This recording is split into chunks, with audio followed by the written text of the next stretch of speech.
You're watching Tech TV.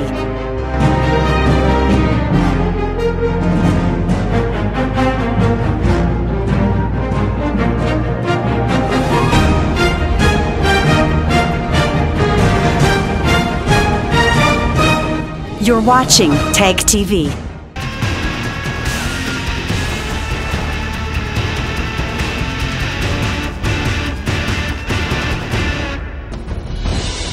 First ever India-Central Asia dialogue on terrorism held in Uzbekistan. Yet another blast jolts Kabul, killing 4, leaving several injured. India corners Pakistan during a recently held FATF meet in Sydney. Imran government fails to counter terrorism. Instability continues in Pakistan.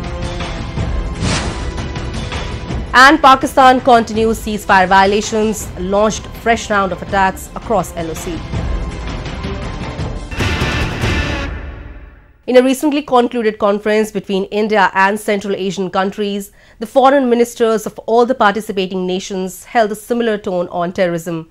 The Ministry of External Affairs from Central Asia, India and Afghanistan condemned terrorism in all its forms and manifestations.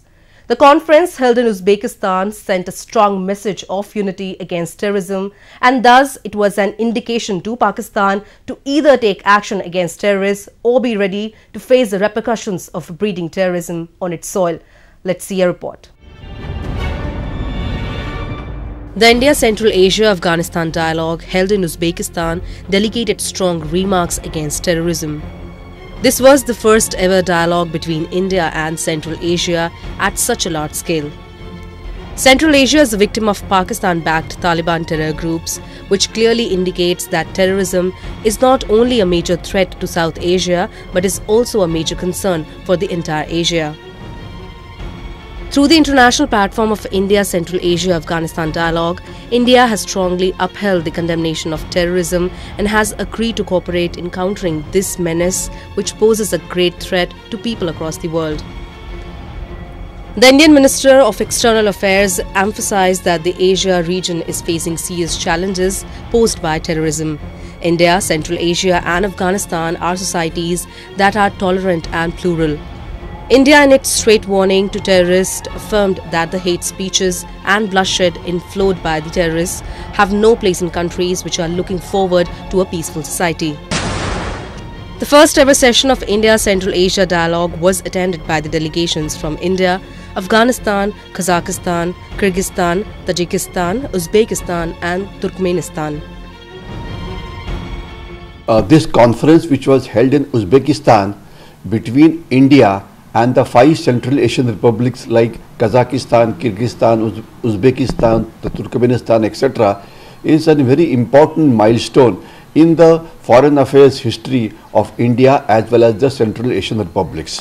What we must understand is that these Central Asian republics are all landlocked. India and the CAR countries are poised for a good long-term relationship based upon economic activity, also to ensure that terrorism does not spread.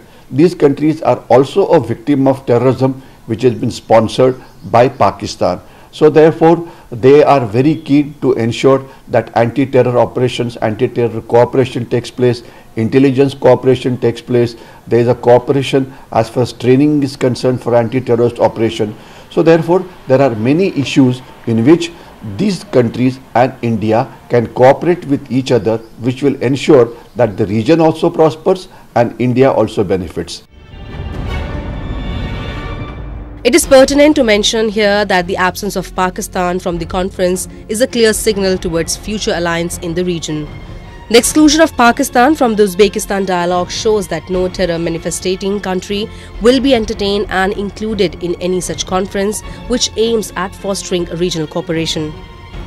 The dialogue saw an extensive discussion on terrorism, wherein the countries acknowledged the need to eradicate terrorism from Asian soil and total boycott of the country that rears terrorists in its territory.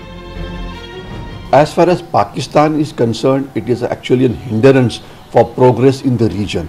Because of terrorism which has been unleashed by Pakistan, the neighboring countries have also victims. There are reports that there are certain terrorists of the Central Asian Republic origin who are being trained in Pakistan. Some of them are active inside Afghanistan, some of them are active inside their own countries. So therefore, whenever there is a threat of terrorism, the roots of the terrorism lie in Pakistan and in Afghanistan. So therefore, keeping Pakistan away from there is a very clear signal that if you want to join the path of economic development, then you should throw away this tool which is there in your hand called fueling terrorism, because terrorism will ensure that no economic growth takes place. So presently, till the time Pakistan stops all kinds of terror activities, it cannot be a part of any economic alliance which is going to ensure that the region prospers. So keeping Pakistan outside is a very correct step, and it must be implemented immediately. The joint statement issued at the end of the conference declared that all sides condemn terrorism in all its forms and manifestations and agreed to cooperate in countering terrorism, which posed a threat to the people and economies of the world. No business development, no investment can take place in our country suffering from terrorism. To promote business development in our region, we agreed to fight the scourge of terrorism together. The ministers in the Uzbekistan conference wondered about the smooth sustenance of the terrorists on the Asian soil. This is a subtle signal towards Pakistan, as it is the safest haven for terrorists in the world. India, being the biggest victim of Pakistan-aided terrorism, asserted that it is imperative to know the identity of the terrorist, who funds them and who protects and sponsors them. The 6 countries who had participated in the dialogue admitted that in order to promote business developments in the region, it is necessary to fight this curse of terrorism together. Days after pulling out from peace talks with Afghanistan, Taliban is again back in its original form.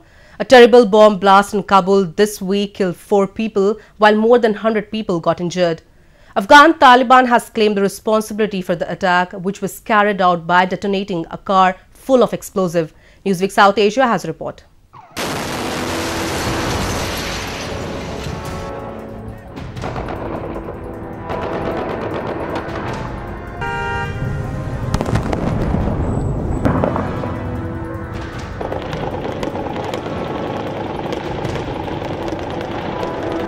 The efforts of peace talks seems to be falling on deaf ears of Afghan Taliban as it continues to bring mass massacre in Afghanistan.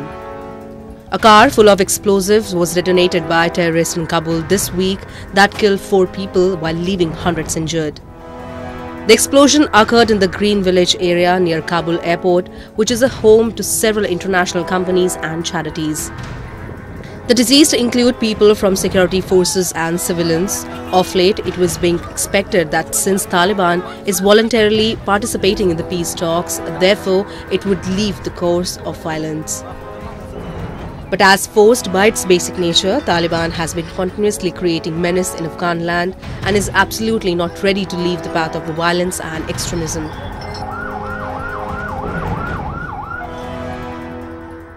بسته فامیل ما از بین رفته، کلا را زخمی ساخته، کلا سرش شکاف شده، پای شکاف شده، گردنش بریده، سرش بریده، کلا را.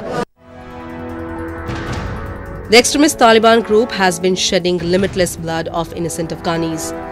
The Pakistan-backed Taliban insurgents are seeking to reimpose strict Islamic laws in Afghanistan after its ouster by US-led troops in 2001. The terror outfits, which have been causing mayhem in Afghanistan, have a strong connection with neighboring Pakistan. Their attempts to reimpose Islamic laws have proven very fatal for the Afghan citizens as they keep launching dreadful terror attacks on the Afghan soil. Taliban at one side is seeking image makeover, but on the other side, it is still busy slaughtering the besieged civilians of Afghanistan. The sustained efforts of bringing Taliban on peace table are barely yielding any fruitful results. The sustained efforts of bringing Taliban on peace table are barely yielding any fruitful results. Taliban has outrightly refused to speak to Afghanistan as it sees Afghanistan as a mere puppet of the US and hence ineffective. Meanwhile, giving effects to its counter-terrorism action plans, the Afghan Air Force bombed a gathering of Taliban terrorists in Faryab province of Afghanistan. 13 Taliban terrorists were killed in this airstrike.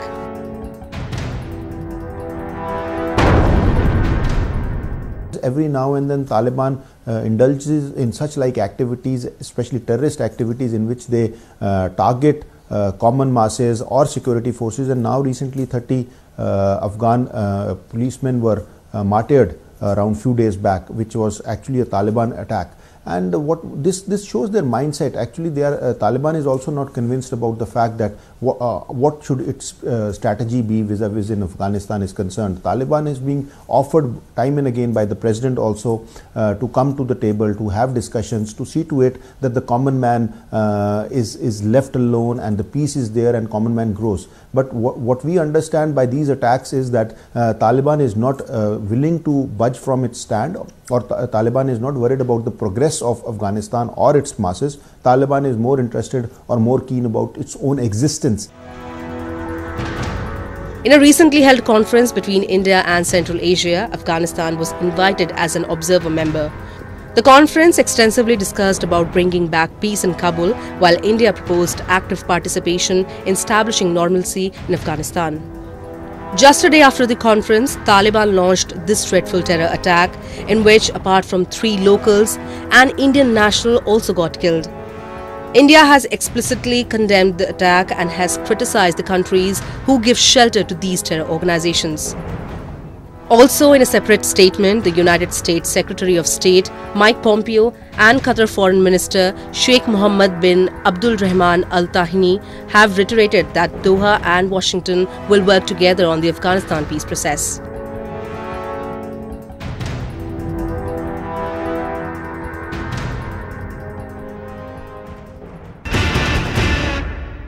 The fear of global isolation for Pakistan is growing by the day. It has repeatedly been called out and exposed for its support to the most dreaded terrorist organizations across the world. FATF, the terror financing watchdog, has put it in the grey list for its sustained support to terrorists fomenting terror across South Asia and other regions of the world. India, which continues to remain the victim of the Islamabad-nurtured terrorist, recently in Sydney posed a number of questions before it vis-a-vis its role and commitment in countering terrorism. Although Pakistan succeeded in buying time to prepare its answers after coming up with some bizarre excuses in the beginning, the news around it is only tightening, a report. Pakistan was left baffled in the latest meeting of Financial Action Task Force after it was cornered by member countries, especially India, for its lackadaisical attitude towards countering terrorism. The Indian delegation inquired on the issues of Jamaat-ud-Dawa, Falai-e-Insaniyat Foundation, Lashkar-e-Toyaba and Jaish-e-Mohammed during a joint review group meeting of the FATF. The Indian officers also tried to probe about the steps taken by Pakistan against Hafiz Saeed and Masood Azhar, but once again, Pakistan was only trying to devise an escape route from the questions instead of answering them. Pakistan initially straightaway denied responding to any verbal queries. In response to Pakistan's denial, India has filed a list of 28 questions seeking response on Pakistan's action plan against terrorism. Because of the Indian delegation probing, Pakistan faced a tough time in the meeting and did not respond to specific questions about individual entities. Pakistan's principle is always to be in denial of terrorism. So therefore it's nothing new that the Finance Action Task Force, which met in Sydney, asked Pakistan, please give us your plan. What are you doing to reduce the financing in terror? Jaish-e-Mohammed, Jamaat-ud-Dawa, Hafiz Saeed, Mohammed Azhar. What are you doing? And of course, Pakistan in its normal denial has said, we are not able to give you an action plan. But we are assuring you that we are taking action against Hafiz Saeed, we are taking action against terrorism. Another wonderful example of Pakistan in total denial in what it does and refuses to give a UN body, Financial Action Task Force, its plan against terrorism. The FATF review group meeting was held in Sydney. The discussion of the review group were based on 4 key areas: Terrorism Financing Risk Assessment Report, Customs Department Report on Cash Courier, implementation of United Nations Security Council resolutions and inter-agency coordination.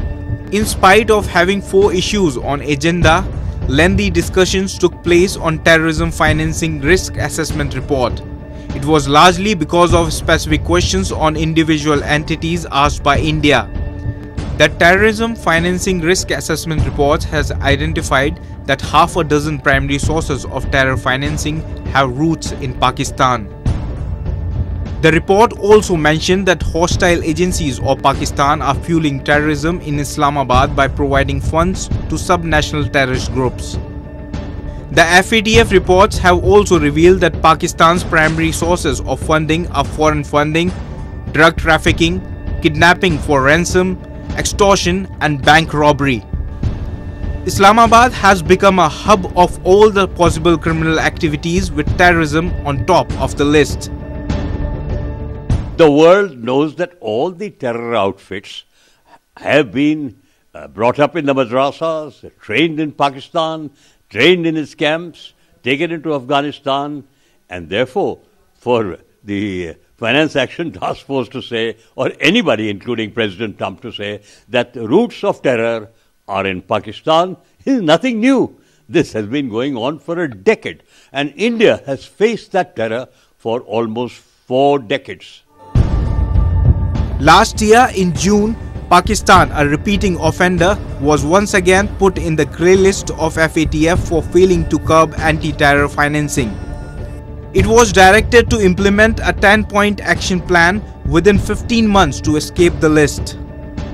The inclusion of Pakistan in the grey list has hurt its economy so bad that today Pakistan is economically broke and is seeking monetary help from other countries in order to sustain its existence. Despite getting plunged into a deplorable economic situation, Pakistan continues to fund terrorists on its soil, which certainly mitigates its prospects of escaping its embarrassing and prolonged stay in the grey list of FATF. Imran Khan-led top leadership has remained ineffective to counter Pakistan's deep state terrorism. The government that rose to power after canvassing votes on anti-terrorism agenda seems to have shook hands with the deep state, putting Pakistan into yet another internal security threat. The recent blast in Peshawar, Balochistan and federally administered tribal areas are the testimony to the present state of affairs in the region. On international front, Pakistan has been damned as safe haven for terrorists by superpowers of the world, a report. The core reason behind instability and violence in South Asia is the character, activities and persistence of the militarized Islamist fundamentalist state in Pakistan. Pakistan, which recently elected a new leader in order to bring peace in the country, is now feeling betrayed by its own leadership. Imran Khan, who came to power with a commitment to fight terrorism, has now shook hands with Pakistan's deep state, which actually forms the base of terrorism. The change of power in Islamabad has not brought any change to the powers of Pakistan's deep state. In fact, Pakistan's military-led establishment continues to wield effective power at the center while also enjoying an elevated sense of influence on every decision of the Pakistan government. Pakistan, there is no doubt, it's the epicenter of terrorism. You trace any terrorism throughout the world and you will find the track or the link coming back to Pakistan. It is the epicenter. It is the central capital of terrorism of the world. At least 6 people were injured recently in a blast in Peshawar, which is the provincial capital of Khyber Pakhtunkhwa. Witnessing bomb explosions and unlimited bloodshed has become a daily routine for the people of Pakistan. Following the Peshawar blast, the next target of the Pakistan-born terrorist was Balochistan. An explosion by an improvised explosive device jolted the Balochistan province that left 10 people injured.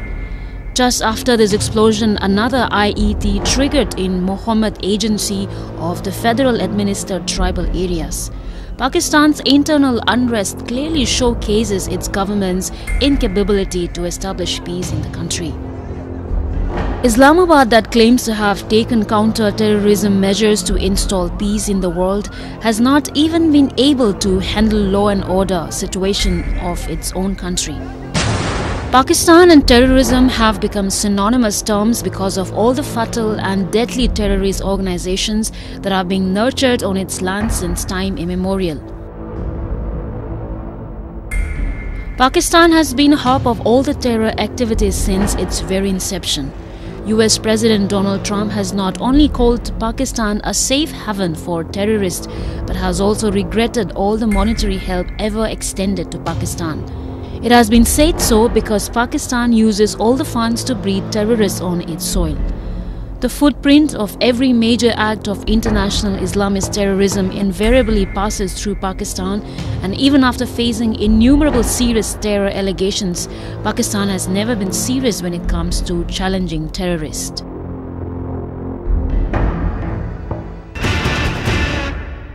Pakistan's ulterior motives to hamper peace at Indian borders are gaining momentum by each passing day.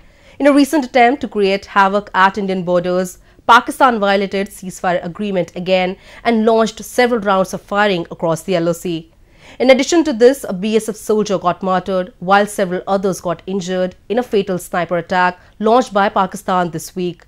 This was the fourth deadly attack carried out at Indian borders by the Pakistani army in less than a week. Let's see a report. The borders across the Indo-Pak LOC are being regularly targeted by Pakistani army. Islamabad, in its intent to create havoc at the Indian borders, is launching frequent attacks at the Indian army. In less than 4 weeks, there have been several rounds of ceasefire violations and major explosions, including grenade and sniper attacks at the Indo-Pak borders. The attacks have been claimed by the Pakistani-backed terrorist group Jaish-e-Mohammed. Islamabad has always been deceitful when it comes to having consistency between its words and actions. It talks about initiating peace talks, but in reality it turns into a monster at the Indo-Pak borders. The Indian security forces are retaliating in their full power and strength to ensure complete eradication of terrorists trying to infiltrate across the LOC and hence foil their plans of disrupting peace in India. That security forces have gained mega ascendancy over the terrorists. This year the number of neutralized is well beyond 250, which hasn't been exceeded ever since 2008. Secondly, the back of terrorists in Jammu and Kashmir clearly stands broken. Their leadership is gone. Their morale and motivation is in the boots. Hurriyat's significance has declined. All these successes clearly indicate the local support diminishing to these people, and it is the people of Jammu and Kashmir who coming forward and giving actionable intelligence to the armed forces. In addition, the coordination and cooperation between various wings of the armed forces has improved significantly. In retaliation to Pakistan's continuous firing and bombings, Indian army neutralized 4 Pakistani terrorists in the Rajouri sector of Jammu and Kashmir. The loss of civilian lives due to consistent ceasefire violations by Pakistan has become a great concern for India. As India firmly stands on its statement that talks and terror cannot go together, therefore, it has been regularly conveying to Pakistan establishment to leave the guns and come to the negotiating table. Jammu and Kashmir is a bilateral issue between two nations, our western neighbor and us. There is no place for third-party intervention. So here when we have to talk based on our terms and conditions. And our terms and conditions are very clear. Come to the negotiation table and let's start talking. But shun the gun, give up violence, stop taking support from the western neighbor. If all that can happen, who's saying talks can't be held? But you cannot have, as we said, we are saying talks and terrorism cannot go together. This is not just applicable to our western neighbor, it is also applicable to the people inside. That you cannot keep killing security forces, abducting policemen, killing policemen and say we are ready for talks. So talks also have to come with some kind of conditions, and it's a bilateral issue. So here the talks are between you and us. So talks can happen between you and us if you come without preconditions. Even as the Pakistani establishment signalled it was open to peace talks, the people in the Indian defence establishment have seen such promises only as being hollow. The sharp increase in Pakistan's ceasefire violations and explosive attacks indicate that Pakistan has never been and will never be ready to establish peace and accord either in its own country or across the border. And with that, we come to the end of this edition of Newsweek South Asia. We will be back next week with more news, views and analysis from the subcontinent. Meanwhile, do keep writing to us at nwsa@ani.com. This is Surbhi Sharma signing off on the behalf of the entire production team of Newsweek South Asia. Goodbye and take care.